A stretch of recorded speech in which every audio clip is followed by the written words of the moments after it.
Hello everyone. तो हम आज बात करने वाले खेसारी लाल यादव जी और रानी एक्ट्रेस का एक बहुत ही बेहतरीन वीडियो सॉन्ग के बारे में, जो कि फुल वीडियो सॉन्ग में रिलीज हो चुका है। और इसे लिखे है अखिलेश कश्यप जी और इसमें म्यूजिक दिया है आर्या शर्मा जी और इसे गाए हैं खेसारी लाल यादव जी। तो और वीडियो में है खेसारी लाल यादव जी और रानी एक्ट्रेस जी, जो कि आपको स्क्रीन के ऊपर दिखाई दे रहा है। जिस सॉन्ग का टाइटल रखा है बकलोल भतार, जो कि फुल वीडियो सॉन्ग रिलीज हो चुका है Siya films Bhojpuri YouTube channel पे। और दूसरा सॉन्ग है झगड़ा 2.0, जिसका टीजर कल सुबह में रिलीज किया गया था और आज ये 40 नंबर पर मेन ट्रेंडिंग पेज पे 40 नंबर पर ट्रेंड कर रहा है।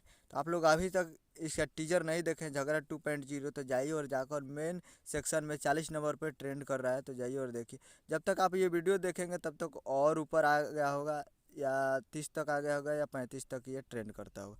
तो आप लोग जाइए और जाकर इसको देखिए। और इसका सॉन्ग रिलीज़ किया जाएगा टुमारो, यानी कल सुबह में रिलीज़ किया जाएगा 9 तारीख को सुबह 6:30 पे सारे गामा हम भोजपुरी यूट्यूब चैनल पे। तो कल सुबह तैयार रहिएगा। 9 तारीख को सुबह 6:30 पे सारे गामा पे फुल वीडियो सॉन्ग रिलीज़ किया जाएगा। जाइए और जाकर टीजर देखिए, ट्रेंड कर रहा है 40 नंबर पे।